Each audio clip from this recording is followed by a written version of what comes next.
আমার কোনো ভয় নাই বাবা জীবনে, আমি কখনো ভয় পাইনি। লেলার সাথে আমার সম্পর্ক ছিল, একটা রিলেশন ছিল, গুড একটা রিলেশন ছিল, ভালোবাসার সম্পর্ক ছিল, যেটা এখন নাই। চলেই আসছি, কিন্তু বিষয় হচ্ছে এইগুলো আর গভীরে না যায়, বিষয় হচ্ছে ওর মতন আমি আমার মতন থাকবো, এটাই এখন ফাইনাল কথা। এটা ওর সাথে প্রায় 3 বছর পরিচয়।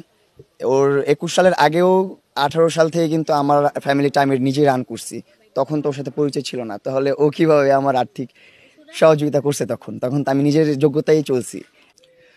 চুক্তি তেমন কিছু না, আরো অনেক কিছু আছে যেগুলো রিভিল করবো আস্তে আস্তে, এখন না, এখন সবকিছু বলার সময় না। যেহেতু ওর দিক থেকে হোল্ড আছে, আমি আমার দিকে হোল্ড থাকি, কাউকে ছোট করা ভালো না বা ঠিক না।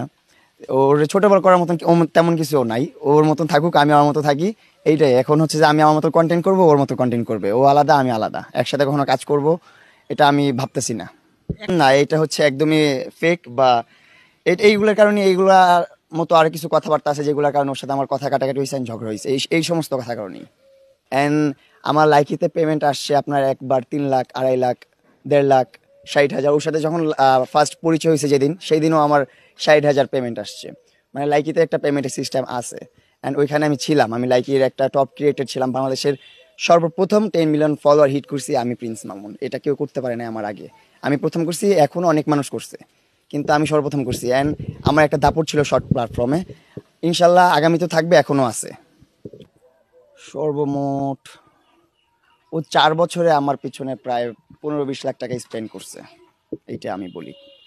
আপনি কি কারণ একটা গাড়ি কিনেছিল 12 লাখ টাকা দিয়ে, সেটা অবশ্য এখন নেই, কিন্তু সেটা 8 লাখ টাকা বিক্রি করছেন?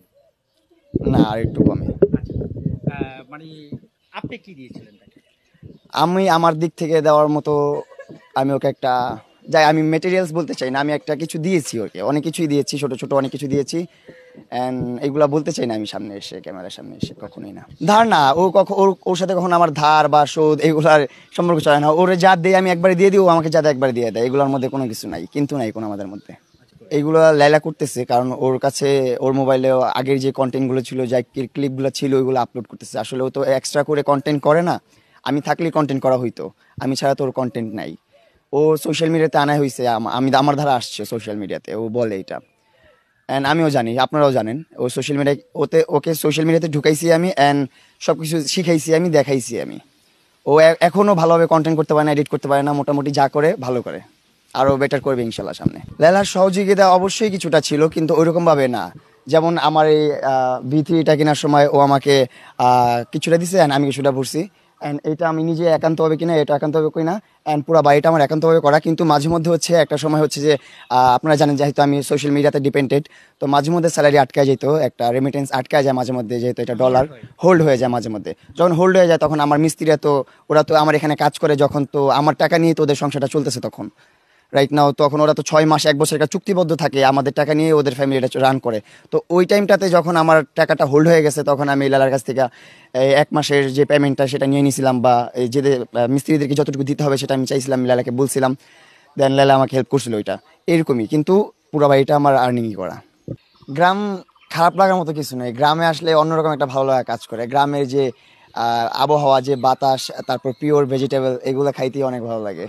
অ্যান্ড হচ্ছে যে গোবরের যে ঘ্রাণটা, এটাই সবচেয়ে বেশি ভালো লাগে। গ্রামে আসার পরে গোবরের একটা ঘ্রাণ আসে, স্মেল আসে, ফিল হয়, অনেক ভালো লাগে। আমার জন্মই ঢাকাতে, আমি গ্রামে আসলে ছোট থেকে বড় হই নাই, তাই অনেককে আমি চিনি না। আমার আত্মীয় স্বজন অনেকে আছে, আমার অনেক জ্যাঠা আছে, কাকা আছে, বা ফুপু আছে, তাদেরকে আমি চিনতে পারি না। আমার কাছে গ্রাম আর ঢাকার মধ্যে অনেক বড় পার্থক্য এইটাই, যে ঢাকার মধ্যে অনেক জ্যামজট অ্যান্ড অনেক পলিউশন থাকে, আর গ্রাম অঞ্চলে এগুলো নাই। গ্রামে একদম প্রাকৃতিক বাতাস পাচ্ছেন, প্রাকৃতিক একটা ওয়েদার পাচ্ছেন, অনেক ভালোভাবে মানে নিঃশ্বাস নিতে পারছেন, ভালো লাগতেছে। আর ঢাকা শহরে নিঃশ্বাস নিতেই অনেক কষ্ট হয়, এত জ্যামজট অ্যান্ড এত ধুলাবালি। কিছু কিছু প্লেস আবার ভালো আছে, শান্তিপূর্ণ, যেগুলো আবাসিক এলাকা ওইগুলা। আর এমনি তো পাবলিক যে এরিয়াগুলো, ওইগুলো তো অনেক একটু কষ্ট হয়ে যায়, এটাই পার্থক্য আর কি। তো না, এখন হচ্ছে যে টেম্পারেচার চলতেছে বাংলাদেশে, অনেক খারাপ অবস্থা চলতেছে, সবারই এখন অনেক খারাপ অবস্থা। আমি তো রুম থেকে বেরিয়ে হই নাই, যে আপনাদের কারণে মাত্র বের হলাম রুম থেকে। আল্লাহর রহমতে ওইরকম কোনো কাজ করি না যেটা নিয়ে বিতর্কে, মানে ওরকম বিতর্কে পড়বো অথবা ওরকম ঘামাবো, আতঙ্কে থাকবো, এরকম কিছু হয় নাই জীবনে। দিন টাকা পয়সা কিছু না, এমনি কিছু কথাবার্তা ভালো লাগে নাই আমার, কিছু ওর কাছে ভালো লাগে নাই, ওর কিছু আমার কাছে ভালো লাগে নাই। সো ওইগুলো নিয়ে ওর মতন আমি আমার মতন। আমি বলছি তুমি তোমার মতন লাইফ লিড করো, আমি আমার মতো লাইফ লিড করি, ও সেম বলছে। সো এইটাই, আর কিছু না। ওর মতো থাকুক, আমি আমার মতো থাকি। আমি চেষ্টা করবো আমার মতো কন্টেন্ট করে আপনাদেরকে বিনোদন দেওয়ার জন্য আমি চেষ্টা করবো। যতটুকু সম্ভব আমার ধারা ততটুকু বিনোদন আপনাদেরকে দিব। আমার আমার একান্ত বা আমার সাথে আরো কোয়ার্টিস্ট থাকতে পারে, ফ্রেন্ড সার্কেল আছে, বান্ধবীরা আছে, তাদেরকে নিয়েও করতে পারে, কোনো সমস্যা নেই। আর ও ওর মতন ব্লগ করতে পারে, ওর মতন লাইভ করতে পারে, ওরটাও দেখবেন, সমস্যা নেই। না, ও আমার সাথে পরিচয় হওয়ার আগে সোশ্যাল মিডিয়াতে ছিল না। ও নিজে অনেকবার বলছে আপনাদের ইন্টারভিউতে যে সোশ্যাল মিডিয়ার কোনো কিছু ও বুঝে না অ্যান্ড জানে না, এখানে ওর কিছুই নাই। আর এটা না থাকলে ওর কিছু যায় আসবে না। যেমন আমি অনেকটা ডিপেন্ডেন্ট এই সোশ্যাল মিডিয়ার উপর। যেমন এই সোশ্যাল মিডিয়ার আর্নিং দিয়ে আমার ফুল ফ্যামিলিটা আমি রান করি। এই যে পিছনে যে বাড়িটা দেখতেছেন, এই পুরো বাড়িটা আমার সোশ্যাল মিডিয়ার আর্নিং দিয়ে করছি। অনেক কষ্টের টাকায় করা এই বাড়িটা, অ্যান্ড পিছনে যে গাড়িগুলো দেখতেছেন এগুলো সব আমার কষ্টের টাকায় করা, এই সোশ্যাল মিডিয়ার টাকায় করা। আর লেলার মনে করেন ছোটোবেলা থেকে ওর ফ্যামিলি ব্যাকগ্রাউন্ড অনেক ভালো, অ্যান্ড ওরা অন্যরকমভাবে লাইফ লিড করছে, ওরা অন্যরকমভাবে বড় হয়েছে। ওর সোশ্যাল মিডিয়ার উপর কখনো ডিপেন্ডেন্ট না। ও যেভাবে সোশ্যাল মিডিয়া থাকলেও চলতে পারে, না থাকলেও চলতে পারবে, কিন্তু আমার চলতে হবে সোশ্যাল মিডিয়া দিয়েই আপাতত। আমার মা বাবার জন্য করছি, আমার জন্য করিনি। আমার জন্য করলে ঢাকাতেই করতাম। এটা হচ্ছে আমার বাপদাদার ভিটামাটি। আর আমার আমার বংশ হচ্ছে মাল বংশ।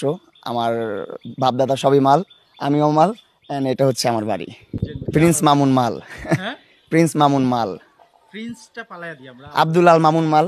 আমাদের মাল বংশের এই এলাকায় সবকিছুই আছে আল্লাহর রহমতে, এমন কোনো কিছুর কমতি নাই। আমার বাপ দাদারা আছে, যারা আমার চাচারা আছে, জেঠারা আছে, তাদের কথা অনেক কিছুই চলে, এই যে অনেক কিছুই হয়। আচ্ছা, কি কি পেয়েছি পাওয়ার মধ্যে, আমার সবচেয়ে বিগেস্ট ও বলছিল একটা জাগো এফএম এর ইন্টারভিউতে যে ও সবচেয়ে বড় গিফট করছিল আমাকে একটা প্রাইভেট কার। ওইটাই ওর সাথে প্রথম মানে আমার জীবনের প্রথম বার্থডেতে ওর সাথে সেলিব্রেট করছিলাম, অ্যান্ড ওইটাই ছিল আমার বার্থডে গিফট। মাজদা RX-8, যারা আপনারা দেখছেন, অনেকেই দেখছেন। তো ওই গাড়িটা বিক্রি করে দিছি আমরা, কারণ ওইটার মেনটেনেন্স অনেক ঝামেলা, অ্যান্ড ওইটার পালতে হয়, অনেক কষ্ট করতে হয়। তাই ওইটা বিক্রি করে দিছি, ওইটা রাখি নাই, ওইটা চালাই না। আর আর কি, আর এমনি অনেক টুকটাক অনেক কিছুই আছে, ছোট ছোট গ্যাজেট, তারপর অনেক বড় বড় গ্যাজেট, এইগুলাই গ্যাজেট অনেক কিছু আছে, গেমিং। গাড়িটা বিক্রি করে দিয়েছি অনেক কম দামে। এটা তো এখন বলা যাবে না, আসলে যার কাছে বিক্রি করছে উনি তো এখন বিজনেস করবে ওইটা নিয়ে, তো ওই দামটা তো বলা যাবে না এখন।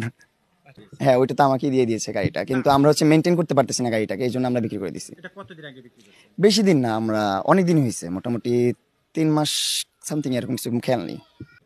না, অনেক আগেই বিক্রি করছি আমরা, এটা অনেক আগে বিক্রি করে ফেলছি। ওর সাথে ঝগড়া হওয়ার অনেক আগে বিক্রি করছি। ঝগড়া হয়েছে তো ওর সাথে, মানে কাটাকাটি হয়ে গেছে সবকিছু, ওর সাথে কাটি আরই শেষ, ওর সাথে আর চলবো না আমি। আর এই ভাঙানের কোনো সম্ভাবনা আছে? না, আমার দিক থেকে আর আমার সম্ভাবনা নাই যে আমি ওর সাথে আর চলাফেরা করবো বা কিছু করব, আমার ইচ্ছা নাই আর। মানুষের কথার কারণে আমি কখনো পিছিয়ে ফিরে আসার মানুষ না, কারণ আমি 2018 থেকে স্ট্রাগল করতেছি, অ্যান্ড লেলার সাথে পরিচয় আমার 2021 সালে। এখন কাজ করতেছি না, কারণ আমার অনেক ঠান্ডা লাগছে, দেখতেছেন আমি কথা বলতে পারতেছি না, অনেক ঠান্ডা লাগছে, অনেক অসুস্থ ছিলাম, অনেক সিক ছিলাম, এই জন্যই সরে আসছি। প্লাস একটু কি বলে, আমার যে চলাফেরার জায়গাটা ওটা চেঞ্জ করে ফেলছি, যার সাথে ছিলাম তাকে চেঞ্জ করে ফেলছি, সবকিছু একটু উলটপালট হয়ে গেছে, সবকিছু একটু স্টেবল হওয়ার পরে আবার কাজ শুরু করবো আমি।